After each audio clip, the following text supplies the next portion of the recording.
Кароткатэрміновае змяншэнне колькасці палітычных вязняў, міф пра вялікую угоду і планаванае набыццё амерыканцамі беларускага прадпрыемства. А таксама як беларус адмяніў расійскую літаратуру ў расійскіх школах. Пра гэта і не толькі апавядзём у кароткім выданні навінаў панядзелка 23 сакавіка на Белсаце. Вітаю! Найменшая колькасць за больш як 4 гады. Пасля вызвалення на мінулым тыдні 250 палітычных іхная агульная колькасць у Беларусі скарацілася да 897 асобаў, перадае праваабарончы цэнтр «Вясна». Варта зазначыць, што ў гэтым ліку толькі тыя асобы, пра чый пераслед ведаюць праваабаронцы і каго афіцыйна прызналі палітвязнем. У «Вясне» падкрэсліваюць, палітычныя затрыманні і суды ў Беларусі не спыняюцца. Гэтак на мінулым тыдні стала вядома пра масавае затрыманне вернікаў і святароў, а таксама пра вялізныя выракі 8 жанчынам у так званай справе дваровых чатаў. Найбліжэйшымі днямі праваабаронцы выступяць з новымі заявамі наконт палітзняволеных, і іхная афіцыйная колькасць найбольш імаверна ізноў перакрочыць лік 900 асобаў і працягне расці.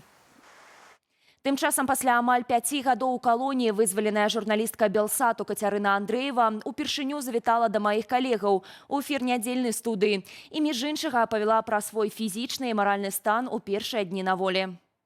Першы дзень падавалася, што шмат энергіі, шмат усяго цікавага навокал і былі сілы, а сёння я трошкі сябе адчуваю больш стомленай. Але ўсё ж я дала рады прыйсці на гэты эфір, па-першае, каб яшчэ раз скарыстаць магчымасць выказаць сваю шчырую падзяку амерыканскай дэлегацыі і спецпасланніку Коулу, ягонай камандзе, усім, хто спрычыніўся да вызвалення людзей і гэтым, і мінулыя разы. І таксама, каб у чарговы раз нагадаць пра майго мужа, журналіста Ігара Ільяша, які цяпер знаходзіцца ў зняволенні. Для мяне кожная магчымасць вельмі цэнная. Таму я пераадолела трошкі сябе, свой фізічны стан і прыйшла да цябе. І таксама, каб пабачыць сваіх калег, выказаць ім падзяку. Мяне тут вельмі добра і цёпла сустрэлі. Перадаць таксама вітанне нашым гледачам, сказаць ім, што ў мяне ўсё добра, могуць паглядзець на мяне вось пасля 5 гадоў зняволення. Белінвестбанк, з якога 19 сакавіка былі знятыя санкцыі ЗША, сістэмна крэдытаваў прадпрыемствы, звязаныя з вытворчасцю боепрыпасаў і вайсковай электронікі для продажу ў Расію. Пра гэта з спасылкай на шэраг дакументаў пад грыфам «Для службовага карыстання» апавядае ініцыятыва «Белпол». Тым часам дзяржаўная прапаганда патлумачыла, чаму за вызваленне 250 палітвязняў ЗША вывелі з-пад санкцыю менавіта Міністэрства фінансаў Беларусі, а таксама Банк развіцця і Белінвестбанк.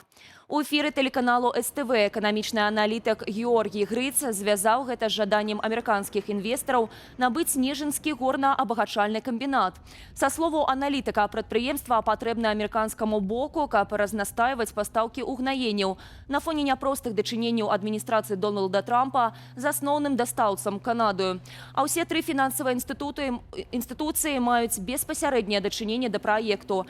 Мінфін адказвае за акцыі, Банк развіцця быў аператарам кітайскага крэдыту на пабудову камбінату, а Белінвестбанк праводзіць плацяжы прадпрыемства. Пра магчымасць набыцця амерыканцамі калійнага камбінату ў Беларусі раней казаў і Лукашенка. З ягоных словаў цяпер абмяркоўваецца кошт прадпрыемства. Год раней Лукашенка ацэньваў актыў на 3 мільярды долараў. Так званая вялікая угода паміж рэжымам Лукашэнкі і ЗША не мае шансаў быць зрэалізаваную. Такую думку ў эфіры нядзельнай студыі «Белсат» выказаў старэйшы навуковы працаўнік Фінскага інстытуту міжнародных стасункаў Рыгор Ніжнікаў. На думку эксперта, магчымае прасоўванне ў гуманітарным перамоўным трэку і кароткатэрміновыя выгады для абодвух бакоў. Аднак да сапраўды важных крокаў не гатовыя ні Лукашенка, ні Крэмль, што кантралюе узурпатара. Этап ўсё ж такі пабудовы, як кажуць, воздушнага замка. То бок усё большую і большую маркоўку перад Александром Григоровичем ці умкай там ставяць, але ж, ведаеце, ён не можа нічога зрабіць.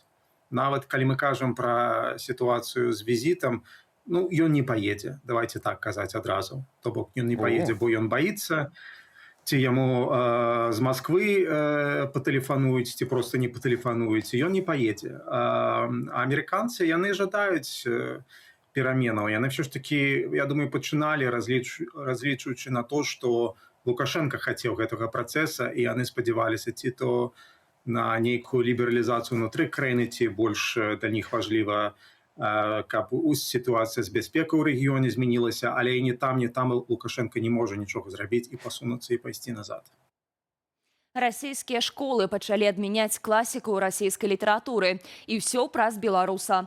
Былы настаўнік гісторыі і акцыяніст Уладзіслаў Бохан разаслаў установам Бранскай і Стаўрапольскай вобласцяў лісты з патрабаваннем забараніць творы Пушкіна і Гоголя ад імя партыі «Единая Россия». Там ідэю збольшага падтрымалі.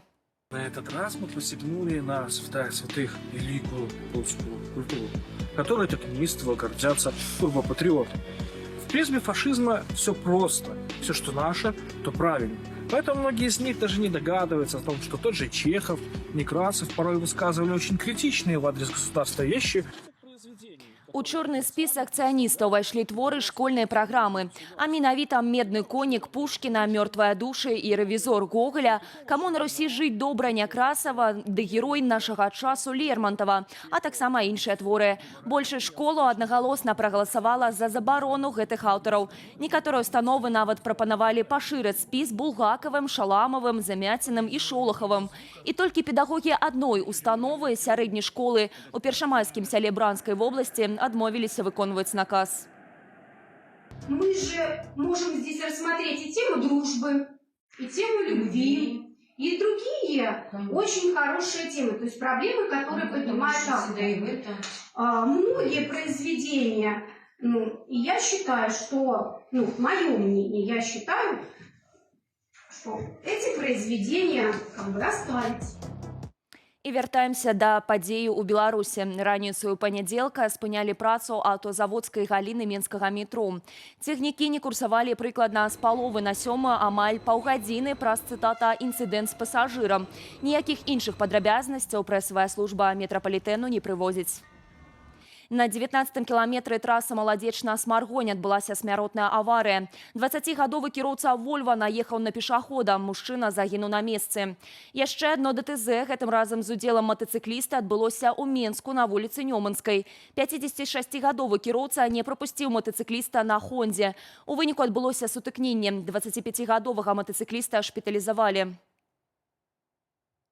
Сталі вядомыя лаўрэаты прэміі Францішака Богушевіча. За тытул найлепшага твору, прысвечанага гісторыі і культуры Беларусі, будуць змагацца 24 намінанты. У спіс увайшлі творы разнастайных фарматаў, ад падкастаў і відэа да кніг і навуковых даследаванняў.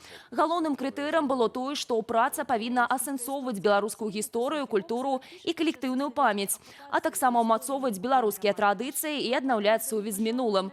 Сярод намінантаў тэлевізійная праграма «Белсато», «Сармацкі вуз», аўтара і вядоўцы Тимофея Акудовіча. І ў канцы выдання футбольныя навіны. Манчестер Сіці стаўся ўладальнікам Кубка англійскай лігі. Перамогшы ў фінале лонданскі Арсенал з лікам 2-0. Гэта параза паставіла крыж на марах лонданцаў зрабіць так званы квадрупл, сабраць 3 галоўныя ўнутраныя трафеі і Кубак лігі чэмпіёнаў. У Беларусі ж у выходныя стартаваў чарговы чэмпіянат краіны. У леташняга чэмпіёна МЛ «Віцебск» мінімальная гасцявая перамога над «Торпеда Белазам». Вікторыю атрымала і Менская «Дынама». Таксама на выездзе яны былі мацнейшыя за мазырскую «Славію». Але найбольшы розгалас прынёс матч у Новаполацку, дзе сустракаліся мясцовыя нафтаны Днепр з Магілёва. Падзеі на полі не зрывалі даху заўзятарам, ніводнай брамкі так і не адбылося. Затое ў прамым сэнсе двойчы прабілі дах мясцовага стадыёну. Неточная, неудачная, и уже отбиваются могилевчане. И еще одна пробоина в козырьке над искусственным полем стадиона. Больш навінаў чакайце ад маіх калегаў у вечаровым эфіры Белсату. Заклікаю ставіць лайкі і пакідаць каментары пад гэтым выданнем у Ютубе. Яны дапамагаюць нам пашыраць праўдзівую інфармацыю. Аднак дбайце пра ўласную лічбавую бяспеку. Беражыце сябе і заставайцеся з Белсатам.